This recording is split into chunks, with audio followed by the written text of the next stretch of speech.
বন্ধুরা, চলে এলাম নতুন একটা ভিডিও নিয়ে। আশা করি সবাই ভালোই আছো। আমিও ভালো আছি তোমাদের উৎসাহ এবং অনুপ্রেরণায়। নতুন নতুন ভিডিও পেতে জীবন সন্ধান চ্যানেলটি সাবস্ক্রাইব করে বেল আইকনে ক্লিক করে আমার সাথেই থেকো।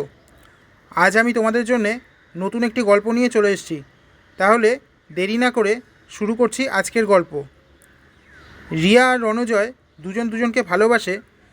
ওদের ভালোবাসার আজ 6 বছর হলো। রণজয় ছিল মস্ত বড় ব্যবসায়ী।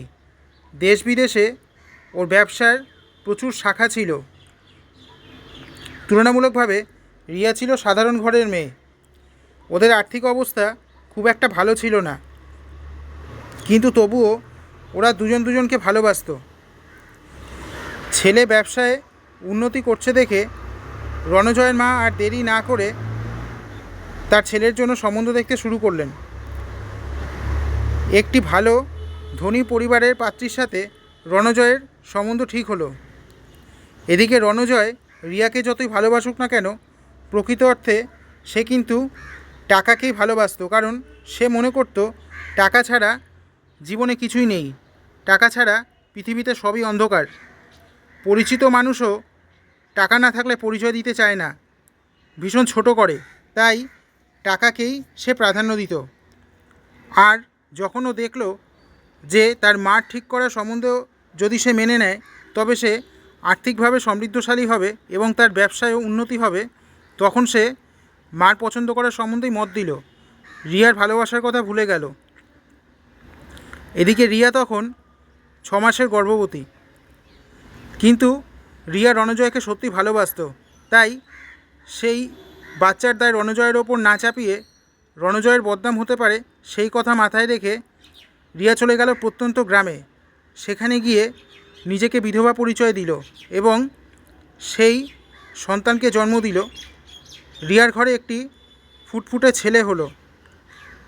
এদিকে রণজয় ওর মার পছন্দ করা মেয়েকে বিয়ে করলো এবং সেখানে সংসার পাতলো।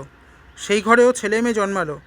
যদিও রিয়া সমাজের কাছে নিজেকে বিধবা বলে পরিচয় দিয়েছিল, কিন্তু ওর ছেলের কাছেও সত্যি কথাই স্বীকার করেছিল। ও বলেছিল, তোর বাবা কলকাতার মস্ত বড় ব্যবসায়ী। যদি কখনো পারিস বড় হয়ে কলকাতায় গিয়ে তোর বাবাকে একবার প্রশ্ন করে দেখিস আমাদের এই দুরবস্থার জন্য সে নিজেকে দায়ী মনে করে কি না। আর যদি পারিস তাহলে এর বিচার করিস। এইভাবে ছেলেটির মনে প্রথম থেকেই ওর বাবার প্রতি একটি তীব্র ঘৃণা এবং বিদ্বেষ তৈরি হয়েছিল। দেখতে দেখতে অনেকগুলো বছর চলে গেল। রিয়ার ছেলে বড় হলো, সেও মস্ত বড় ব্যবসায়ী তৈরি হলো এবং কলকাতার বাইরেও প্রচুর ব্যবসার শাখা সংগঠন তার ছড়ানো ছিল। এদিকে রণজয়ের পরিবারেও সন্তান সন্ততিরা বড় হলো। তারাও নিজেদের মতো করে জীবনে এগিয়ে যেতে শুরু করলো। একদিন রিয়ার ছেলের 28তম জন্মদিন উপলক্ষে সব বড় বড় ব্যবসায়ীদের ও জন্মদিনের অনুষ্ঠানে নেমন্তন্ন করেছিল। তার মধ্যে রণজয় এবং রণজয়ের বউও ছিল। রণজয়ের বউকে দেখে রিয়ার ছেলের মনে খুব রাগ হলো। ওর মনে হলো, আজকে এই মহিলার জায়গায় তো আমার মাও থাকতে পারত। যেভাবে আমাকে এবং আমার মাকে ঠকানো হয়েছে, সেইভাবেই এদের সংসারটাকেও ছাড়খাড় করে দিতে হবে, অথবা এমন কোনো প্রতিশোধ নিতে হবে যাতে সারা জীবন একেবারে দগদগে ঘা হয়ে থাকে।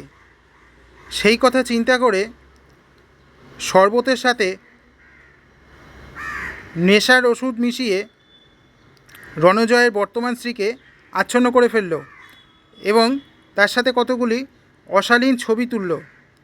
পরে যখন রণজয়ের বউয়ের হুঁশ ফিরল, তখন তাকে ওই ছবিগুলো দেখিয়ে ব্ল্যাকমেল করে বলল, আপনি যদি আমার কথা মতো কাজ না করেন তাহলে এই ছবিগুলো আমি বাজারে ছেড়ে দেব। আপনাদের তো খুব নামডাক, আর এই ছবি যদি বাজারে ছেড়ে দেই তাহলে আপনাদের মান সম্মানের ছিটে ফোঁটাও অবশিষ্ট থাকবে না। তাই আপনার পক্ষে এটাই মঙ্গলজনক হবে যে আমি আপনাকে যা যা বলবো, যেভাবে চলতে বলবো, আপনি ঠিক তাইতেই করবেন আর সেইভাবেই চলবেন। রণজয়ের বর্তমান স্ত্রী একটু ঘাবড়ে গেল। ও বলল, তুমি কে?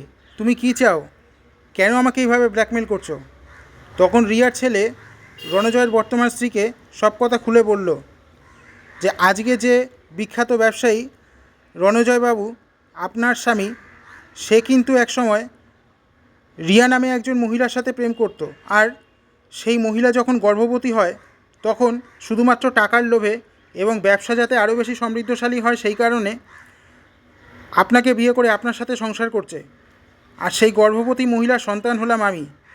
আমাকে যেভাবে দিনের পর দিন জ্বালা যন্ত্রণা সহ্য করতে হয়েছে, সমাজের তুচ্ছ-তাচ্ছিল্য, ব্যঙ্গ বিদ্রূপ সহ্য করে জীবনের দিনগুলো কাটাতে হয়েছে, আমিও চাই ঠিক সেই তীব্র জ্বালা যন্ত্রণা আপনাদের ফিরিয়ে দিতে। এখন আপনি যদি আমার কথা মতো কাজ করেন তাহলে ভালো, আর যদি আমার কথা মতো কাজ না করেন তবে কিন্তু আমি আপনার এই অশালীন ছবিগুলো বাজারে ছেড়ে দেব।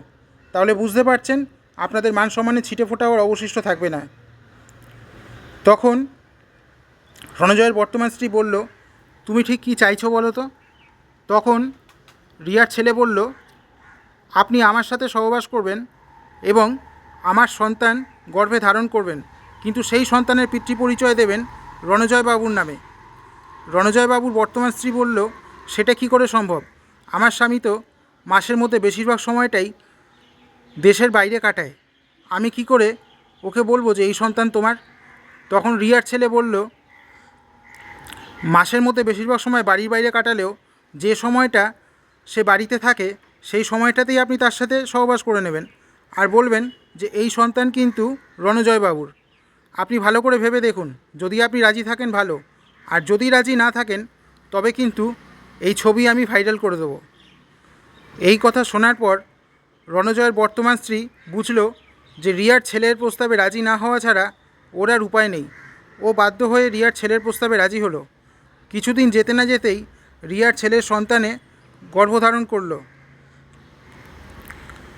এইভাবে কেটে গেল বেশ কিছুদিন। সেই সন্তান ভূমিষ্ঠ হলো। তাকে রণজয়ের পিতৃপরিচয় হিসেবেই পিতৃপরিচয় দেয়া হলো এবং রণজয়বাবু তার সমস্ত দায়িত্ব নিলেন। এইভাবে রিয়ার ছেলে তার প্রতিশোধ নিয়েছিল এবং তার মাকেও শান্তি দিয়েছিল। বন্ধুরা, আজকের গল্প এখানেই শেষ। যদি ভিডিওটা তোমাদের ভালো লাগে তবে চ্যানেলটা সাবস্ক্রাইব করে বেল আইকনে ক্লিক করে আমার সাথেই থেকো। একটা লাইক দিও, তোমাদের পরিচিত সকলের সঙ্গে শেয়ার করো। তোমাদের একটা লাইক আমার ভিডিও বানাতে অনেক বেশি উৎসাহিত করে। আমার চ্যানেলে গল্প, কবিতা, পশু পাখি এবং খাওয়া দাওয়ার ওপর কিছু ভিডিও দেওয়া রয়েছে। তোমরা যারা দেখেছো আশা করি ভালো লেগেছে, আর যারা দেখোনি তারা চ্যানেলে ঢুকে দেখে নিও। আশা করি তোমাদেরও ভালো লাগবে। আমি আজ আছি, সবাই সুস্থ থেকো, ভালো থেকো, চ্যানেলটা সাবস্ক্রাইব করে আমার সাথেই থেকো।